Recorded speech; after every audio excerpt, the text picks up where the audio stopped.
Hi, this is Tamsen Granger. This is Dan Abuhoff. With Tamsen and Dan Read the Paper. It's Monday night, January 13th, 2020.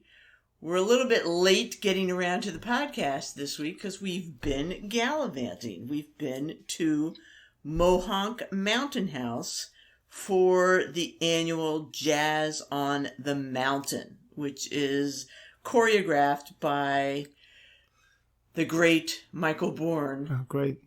Yeah, it's the disc jockey of fame works on WBGO. Yeah, well, he doesn't work there anymore, really, but WBGO sponsors it. They're a big jazz station in Newark. He's been with the station years, and he's run this event for Mohonk for years. And he has his acolytes, and they all come up for this one weekend, and they're like regulars, others besides. But the way it's set up is that you have 3 days in which there's going to be a concert, morning, midday, and night. So you total like 8 or 9 concerts, and in a kind of a small setting, and with some very accomplished jazz artists, and it's kind of fantastic.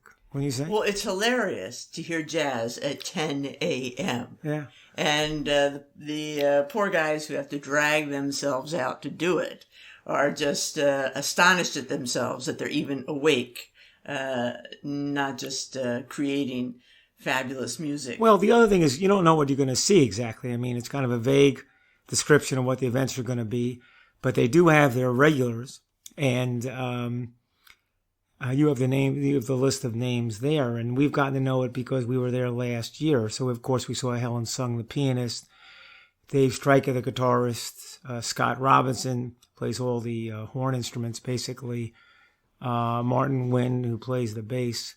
Those are the regulars. And they do a heck of a lot of improvising. I mean, they're obviously friends, but they don't see each other necessarily that often.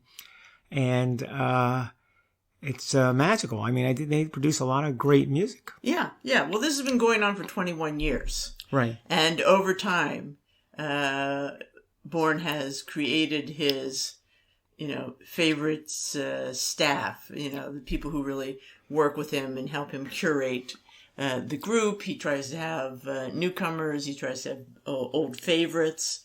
And it is a chance to hear jazz music, pretty accessible jazz, around the clock. Well, it's not always accessible. That's why I'm always interested that you go for it, because a lot of it is esoteric. No, it's not, Daniel. No, it's not. We've heard much crazier stuff. We have in the past year. This is really on the accessible end of things, and it was really fun. It's as you say, because it's in a hotel. Yeah. In the Mohonk Mountain House, which is a magical place in upstate New York. And it's a little over 150 years old, right around 150 years old. We've talked about it before because Sadie and I go there for our annual getaway together. And our family's been going there for many years. My great-grandmother went there.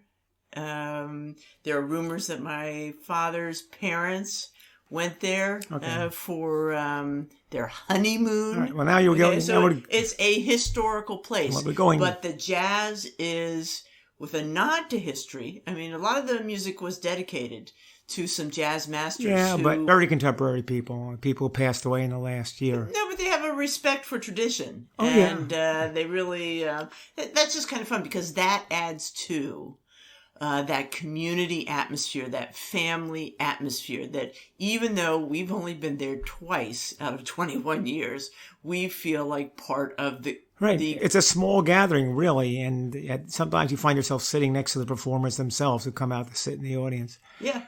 I mean, we're in the second row. Right. We're 4 or 5 feet away from and we have seen, amazing musicians. We've been to jazz clubs and to see some of these people, and it's hard to get that close to anyone. So it's an amazing, look, there's some misses, and they brought in some big names too on some performances, and some of those were misses. They just didn't fit what they're doing. But that's okay. Well, part of that is the spontaneity of it. Yeah. Okay. And some people can do that. Some people can come up with a good program, and in some cases it doesn't quite work. But that's That's what creativity is all about. I know is... I want to mention more of the people we heard. Andy Milne, pianist. Allison Miller's group, Yeah. Boom Tick Boom. Allison Miller was a delight. She's a drummer. And she actually had a lot of anecdotes that really humanized her. And her music is quite interesting, and I thought rather theatrical. But she had a very interesting group. Then there was Dave Stryker's 8-track band. Right. Stryker is a very expert guitarist from West Orange. And he talked about a little bit about living in West Orange. We spent some time with his wife in the hot tub. Yes. And she told us about West Orange, too. The 8-track band has had tremendous success this year. Yeah, from nowhere. And they were a terrific group success as well, with a lot of interesting people in it. They had Joe Doubleday on the vibraphone, Jared Gold on organ, McClenty Hunter on drums, Myra Casals on percussion. So those were some of the greats. There was also the great Helen Sung, who did a terrific series of duets, okay?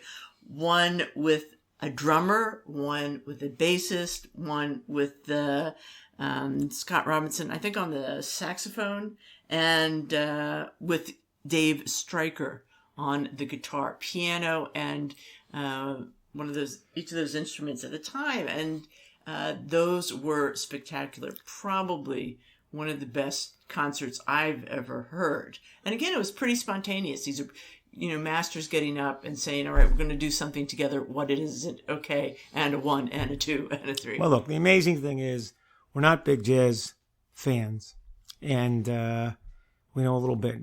And it's fantastic. It's a fantastic event. Next year, it's going to be in January again, late in the month next year.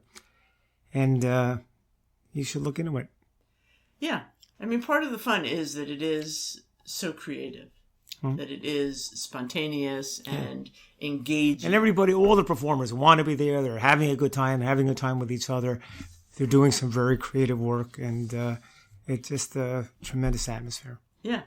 So that was fun. And, but we heard a lot of music. We sat in a lot of concerts, but we also did a fair amount of hiking and swimming, etc.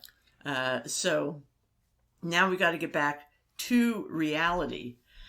And, we're going to talk about some of the things that we realized are going on while we were up in the woods.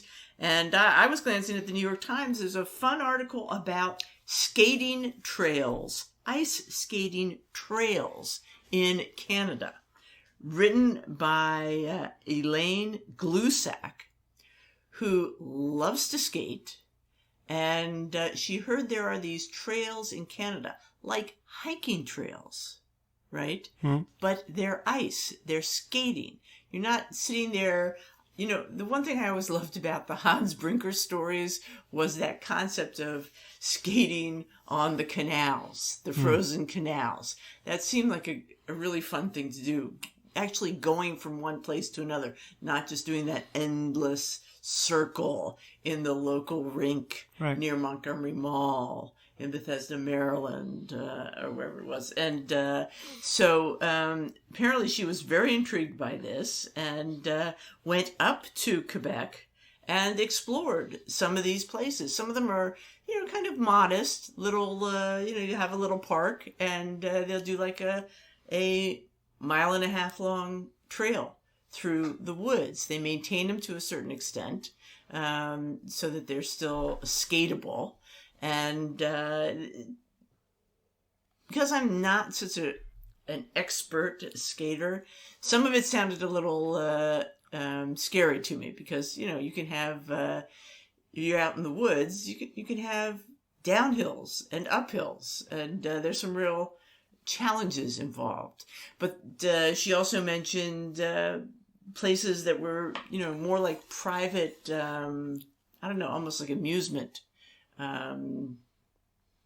Not not an amusement park, but just a family would put together like 9 miles of trails through their woods and maintain it with Zambonis, etc. Spraying. Okay. Why are you... 9 miles for Zambonis, that's really something. Yeah, well, they have like 3 Zambonis, or three different machines, because they have to clear the ice. Yeah. They spray new water on top of the ice to, resurface it as well. So yeah, it's a fairly big project, but it sounds like a lot of fun. The little snack huts and food trucks or whatever. So she went all around the place. To these various locales. A lot of them in the countryside, some of them near closer to the city. And it sounded... No, it does sound good. I didn't realize... It sounded pretty cool. When you first described it, I didn't realize it was that organized or that maintained. I thought it was really, you go out into the woods and there you go. But I guess not. Yeah. So that sounds pretty fun to do. But one thing is true. It's cold. Yeah, well, you need that for the ice. Super cold to have a good skating trail. Right, so there's a breaking sports story as of 10 minutes ago. And we had mentioned this before. The Astros were being investigated for setting up technology that allowed them to steal the signs of the pitchers who played in the ballparks, played in their own ballpark opposing the Astros. And that's illegal, and that gave an unfair advantage to the Astro hitters, and particularly during the 2017 playoffs and World Series. Hard to imagine that story would have legs, and it turns out it does. So the MLB comes out today finding that the Astros did violate the rules, harshly penalizes them, suspends the manager of the team for a year, suspends the general manager of the team for a year, takes away draft choices and the like. And the Astros respond by firing the manager and firing the general manager because they want nothing to do with them. And it's a real scandal. It's a huge black eye for baseball. Maybe they're making too much of this, I don't know, but they're making a huge thing of it. And normally, I might just say, well, I'm not really too involved in that, but it's kind of curious. But no, the Mets are involved. That's what I was going to say. Does this have implications for the new coach? Yes, of course. So the Mets, who can't do anything right ever, naturally, who do they choose for the manager? Carlos Beltran. Carlos Beltran played for the Astros in 2017. What was one of the things the Mets talked about when they hired him? His ability to steal signs. Now, when he was interviewed during the investigation about this, he said he stole signs the old-fashioned way, by looking at the pitcher, nothing to do with technology. He did not get suspended. No players got suspended. Only management got suspended by MLB, but they found that he was not telling the truth. Oh, really? Yeah. Oh. So now what do the Mets do? There's going to be another situation involving Alex Cora, who became the manager of the Red Sox. What's going to happen to folks like that? MLB's not going to do anything about Beltran, but people are already saying the Mets have to get rid of Beltran. If they don't, this story's going to hang on. And Beltran's English is not Beltran's first language. Mm-hmm. So this is probably going to get worse before it gets better. Why do you say that? Because he's going to try to explain his way out of it. That he meant this and he meant that. And that's going to be difficult. Yeah. It's just going to get deeper and deeper and deeper. So, is it possible the Mets were clueless about this, or they just chose to ignore it? It is always possible the Mets were clueless. They certainly didn't know what was revealed today. And it sounds like Beltran was not entirely honest with them about what was going on. So, I think they're stuck. Let me put it this way. If the Mets knew then what they know now, they would never have hired Beltran. What they do now, we shall see. My guess is they'll stick with him for a while, but if the pressure becomes too much, they'll get rid of him. Although, is there any chance that the Mets knew exactly what he was up to? No. The Mets were hoping for a little help? No. It's not important to have Beltran. He's not that big a deal as a manager. Why extend yourself? Right. So, Go ahead. You had something about books. Well, the weather's been weird. Yeah. It's been way too warm for skating on outside on trails around here. In fact, it was flirting with 60s. It was in the 60s even up in New Paltz, where we were for the weekend. So it's not quite winter weather, but I think winter weather will come, and then you're going to want a good book. On that note, the New York Times published an article that takes a look at the top 10 books that have been checked out in the New York library system ever. Okay? Apparently. And here they are. Some of them are children's books, which makes sense because you check out those books over and over and over again for your kids. Snowy Day by Ezra Jack Keats. I don't know if you don't remember that at all. No. I think you would recognize if you saw it. Here's one Cat in the Hat, number 2, by Dr. Seuss. 469,000 and change checked out. This one too, 1984, by George Orwell. Okay. Where the Wild Things Are, by Maurice Sendak. To Kill a Mockingbird is number 5, by Harper Lee. Charlotte's Web, by E.B. White, comes in at 6. 7 is Fahrenheit 451. Hard to believe. Why do you say that? It's by Ray Bradbury. It was never that popular book when it was first written. I feel like over time, there are so many houses or summer houses that you could walk in and there'd be a paperback. Oh no, everyone knew the book. No one read the book. It was okay. It was medium science fiction. Maybe they all took it out and tried to read it, and then that must be it. Anyway, here's one. Yeah.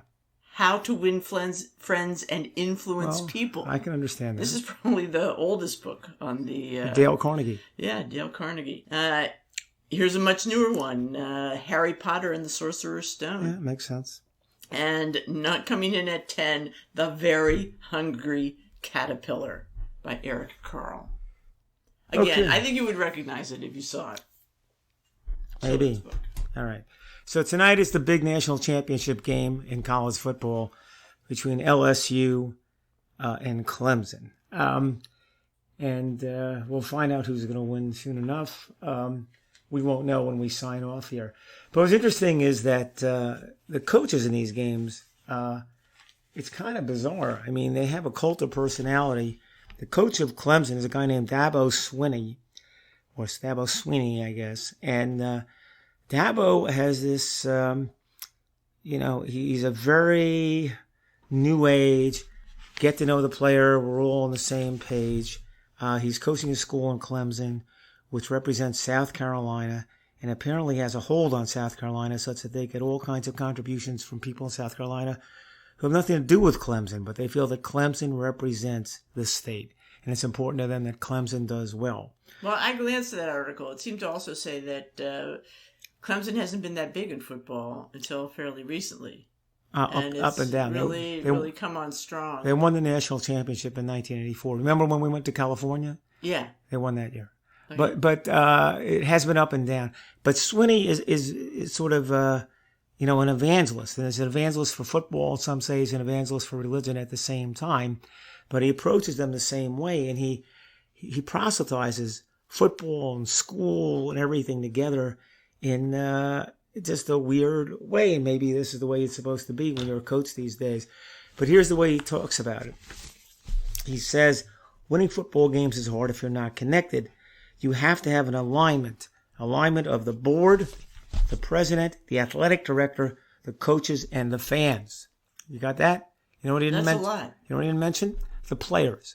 The players have nothing to do with it. What he's focusing on is getting contributions. More than anything else, he's getting the money he needs from the administration, and he's going to these various potential contributors, and he's making unbelievable pitches, and that's what turned that program around. What does he use the money for? All kinds of facilities, but they have a story here in the Times in which some family had just contributed $100,000, and he visited them, and after his visit, they made it $2.5 million to improve the weight room or something like that. And he makes it a first-class facility that's really, frankly, out of alignment with everything else about Clemson as a university. Nothing about Clemson is first class in terms of money, in terms of quality facilities, except the football stadium. And it competes on that level. And he, as I say, there's some talk about evangelism.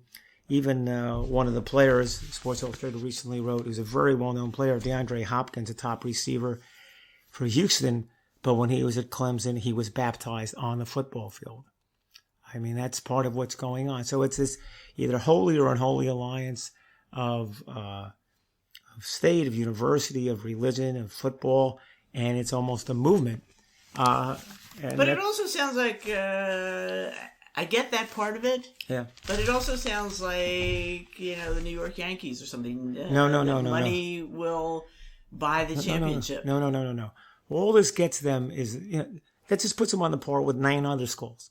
Puts them on the par with Alabama, with LSU. But it does. It's what's up their game. But the Yankee story is different. The Yankees are not on a par with 9 others. They're above everybody else. You can't win a championship if 9 people are doing as much as you are. That's not winning. That just puts you in play. So he's bringing them forward money-wise to be a potential winner, but he's adding so much more in the way he's asking from a commitment from players, from everybody, to make their number one priority Clemson football. The guy I like is the coach of the other team, Ed Orgeron. What's his name? Ed Orgeron, or he's known Coach O. I cannot imitate his voice. My voice is a little rough today. It is nothing like Coach O. It is like sandpaper. It's like asphalt. You're going to hear it. Firestein? Oh my God, it's nothing. It's like Harvey Firestein if he was, combined with a longshoreman. It is a rough, tough way of speaking. He's a rough, tough-looking guy, and he's a Cajun, and he's in Louisiana. A Ragin' Cajun? Well, I don't know what Ragin' Cajun is, honestly, but he's a Cajun, meaning that he was brought up in a very poor part of Louisiana, in which the Cajuns who come from the French have their own ways and are looked down on by the rest of the state, a lot of the rest of the state. It's kind of low class to be a Cajun. And he has a tremendous Cajun accent, which makes him very difficult to understand. So much so that he couldn't get certain jobs. He succeeded at various schools, but nobody wanted to hire him because he didn't sound like a top-level executive. He didn't sound sophisticated enough. No, he didn't. He sounds as unsophisticated as you could possibly sound. And but you look at him, he looks like he's about to explode. So how does he win? Because he's coaching a football team.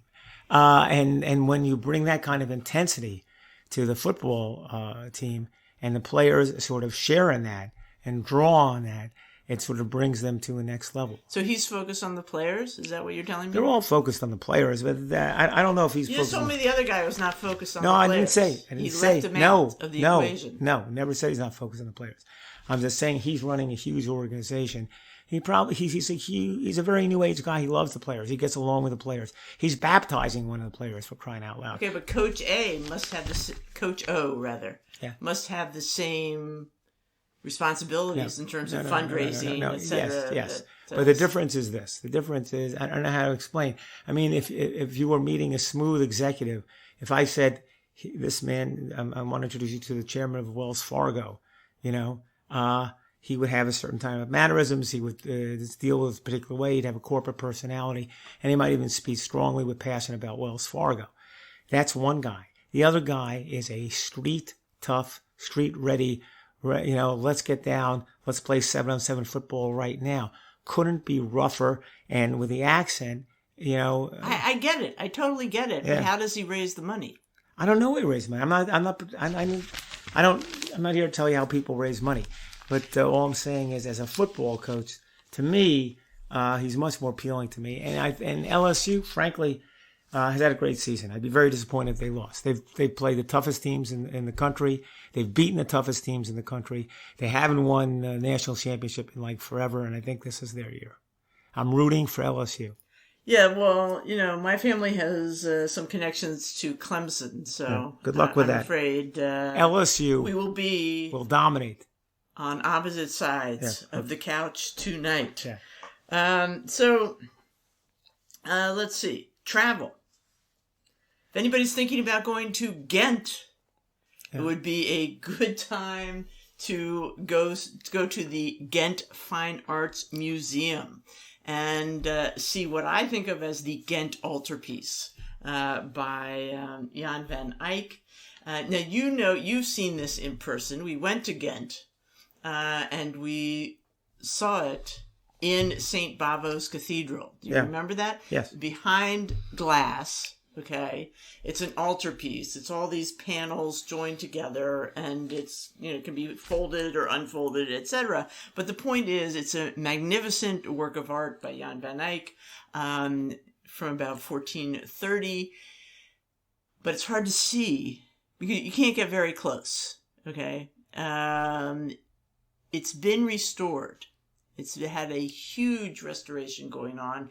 There's going to be more restoration going on. Before that happens, they have taken the panels apart and they are putting them on view in the museum at eye level. So you can see every miraculous brushstroke. Not that you can actually see brushstrokes. They are so perfect.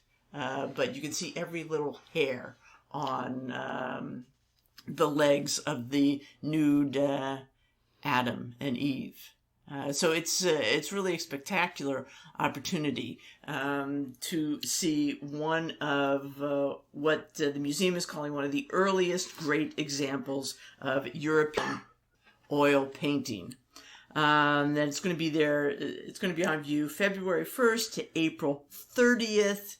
And it's going to be also accompanied with a bunch of, sort of contemporary works of art to give you some basis of contrast. Also about a dozen of Jan van Eyck's other works, which would amount to about half of his known works. So it's kind of a now or never opportunity to see these things. Now or never. Right. It's a tough choice. Well, they're really spectacular. The Adam and Eve are the first full-size nudes that are seen in painting since, I don't know, antiquity at that point. And Adam looks like his foot is stepping out of the frame into sort of our reality. I mean, it's just an amazing feat, the optical illusions that Jan van Eyck brings to bear with that magical combination of oil and light and shadow and the way he uses it. One of the pieces that won't be restored, as I said, more of it's going to be restored. It gets better and better. The Ghent altarpiece has been through a lot. It got stolen. It got taken by the Nazis. It got retrieved. It's been through battle. But one panel in particular, a couple of panels were literally stolen and disappeared. And one of them is still missing, called The Just Judges. And so there is a reproduction, a fake that was painted to put in its place. And it actually has kind of yellowed varnish over it to make it look old, like the rest of the panels. Now that the rest of the panels have been conserved, the reproduction panel, The Just Judges, looks too old and doesn't fit in. So there are discussions about how the reproduction should be conserved as well. Anyway, you remember St. Bavo's. We went there.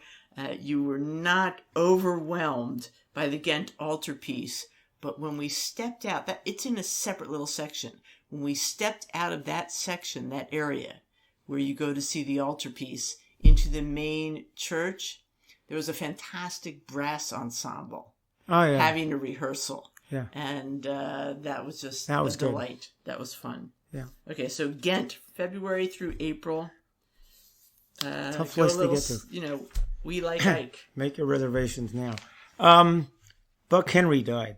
Buck Henry was basically a comedy writer and an actor.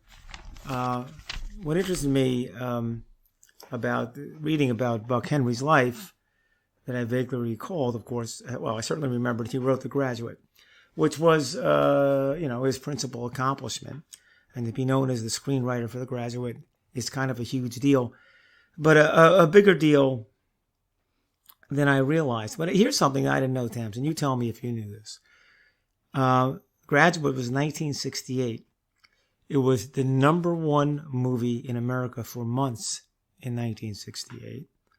It became the third highest grossing movie in history up to that time, behind only Gone with the Wind and The Sound of Music. Really? That I did not know. I did not know. I certainly knew what The Graduate was.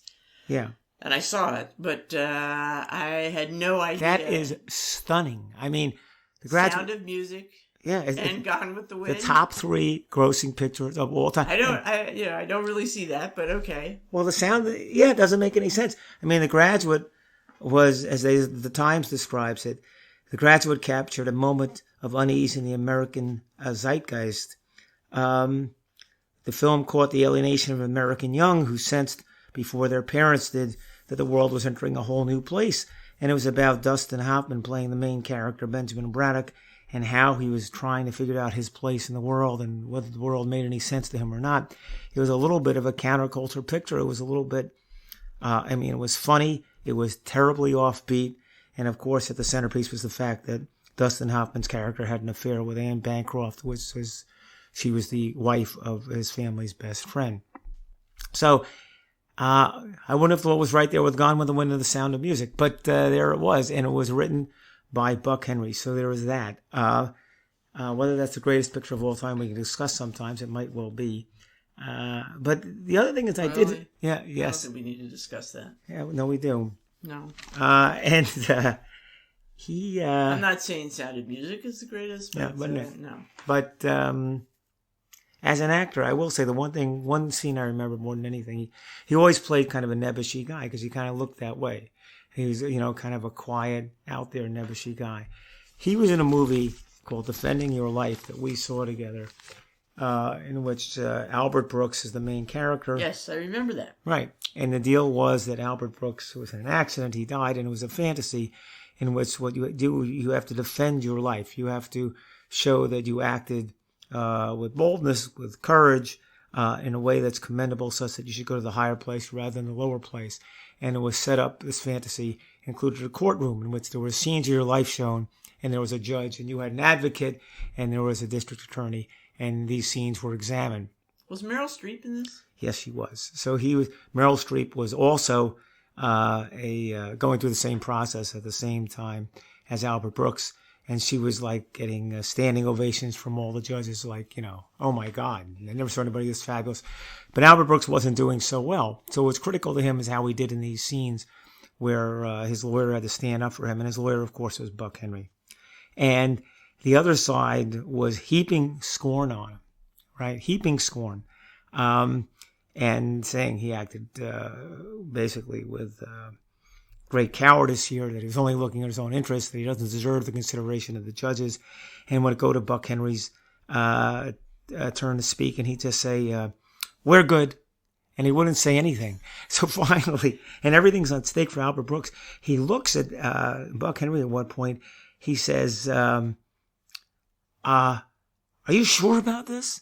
And Buck Henry turns to him, sort of a half smile and placid expression, says, I don't want to toot my own horn, but I'm quite good at this.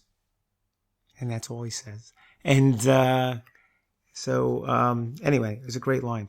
Buck Henry passed away. Very funny. And of course, he had years and years on Saturday Night Live. So we wanted to talk about diners for just a moment.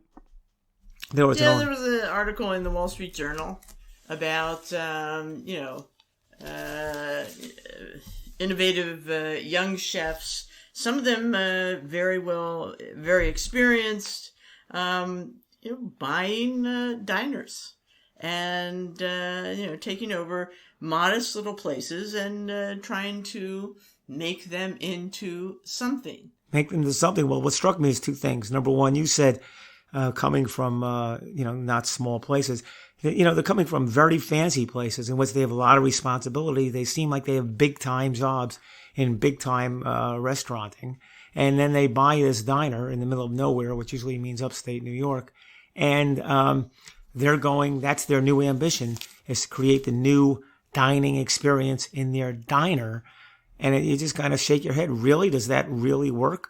Apparently for some folks it does. And the way they go about it is interesting also. Well, yeah. I mean, there are different ways to go about it. One is, for instance, there's a woman, I'm losing her name here. Mitchell is her last name. Molly Mitchell in Detroit. Okay, has Rose's Fine Food. She says, I didn't want it to be super chefy, but diner food made with really good ingredients. They all take that approach. All right. So that's fine. But the problem is what used to be a $4 lunch, becomes a $24 lunch. And in this case, Ms. Mitchell is trying desperately to hold it down to $12. Right. But if you're going to, make your own mayo, that's what they're doing. They're making their own mayonnaise. And they're buying locally. So they're making a big point. Buying locally, etc. These things are going to drive the prices up. And frankly, if, most clientele not interested in... They're interested in mayo they like. Yeah. They're not really concerned about whether you made it or, Mrs. Hellman made it. So, it's very tricky. I wouldn't mind going to a diner and having just really good diner food with like a really nice glass of real wine. Yeah. I mean, that would be a fabulous meal. And I would pay $12 for the good hamburger and everything else. That's the problem. But the question is, but on the other hand, we do have, Jersey is famous for diners. And even in our little neighborhood, our neck of the woods, there was a pretty traditional diner that was now been upgraded to pretty fancy food. It's not like it's a 4-star restaurant, but it definitely has a different menu. It's not a place where you walk in breakfast all day and breakfast is, 2 eggs, toast, blah, blah, blah. And people, including members of our own family, are pretty disappointed. It went from walk in there, you want a simple meal, and they don't have a simple meal to offer you anymore. It went from being a 1-star diner, which was great, to a 0-star restaurant. And there's no reason to go there at all. But the reason they're doing it is to make the check bigger. They think that's where the money is. And what's funny about this diner article is they're going in exactly the opposite direction. They say, something? We can make money by offering the very simplest food that's a staple of the diner menu and just upgrading the ingredients, and people will pay for that. Maybe that's right. If it is, they should write a letter to the folks in Jersey because they don't know about it. But it's like flying in the face of everything you know about economics. Again, you and I would pay $12 for a nice hamburger and hand-cut fries. But I don't think you can make it that way. I just remember years ago. Yeah. Years ago. 25 or 30 years ago. We actually went out to dinner. We were meeting with some people to talk business. Yeah. And we said, let's go to Country Joe's Diner. Huh. And they said to us, diner? We haven't been to a diner in years. Who goes to diners? God, we used to go to Country Joe's. We loved diners. With the kids. And I remember when we took Granger up to Connecticut, not that long ago, to go to college. And we asked in the admissions office, where can we grab a quick dinner? Where, you have any diners around here? And they said, no, we don't have diners. That's a Jersey thing. Actually, they do now have diners in Connecticut. That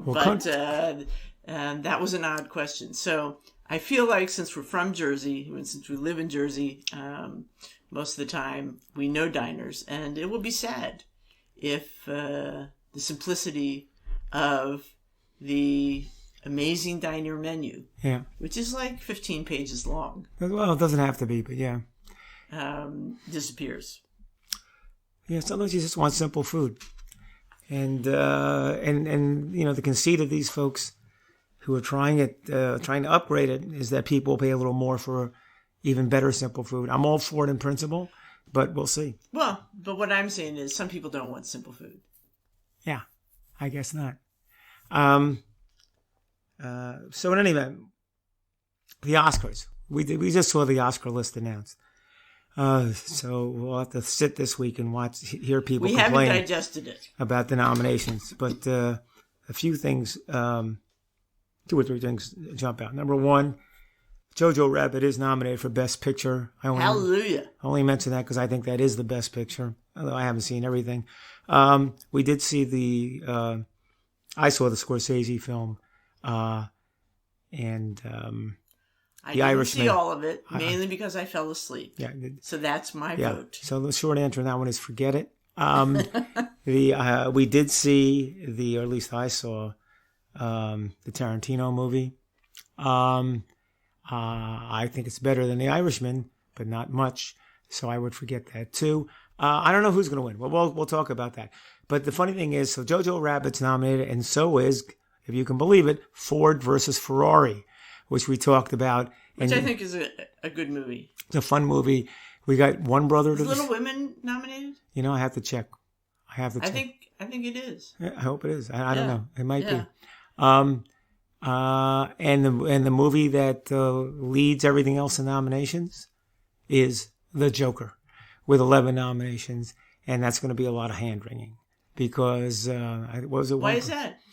One review I read said that if you're considering suicide, this is the movie for you to see to convince you actually to commit suicide. I mean, there are some pretty harsh reviews of that movie. Even though people like technical aspects of it and love the performance of Joaquin Phoenix. We cannot talk about it because we have not seen it. You're right.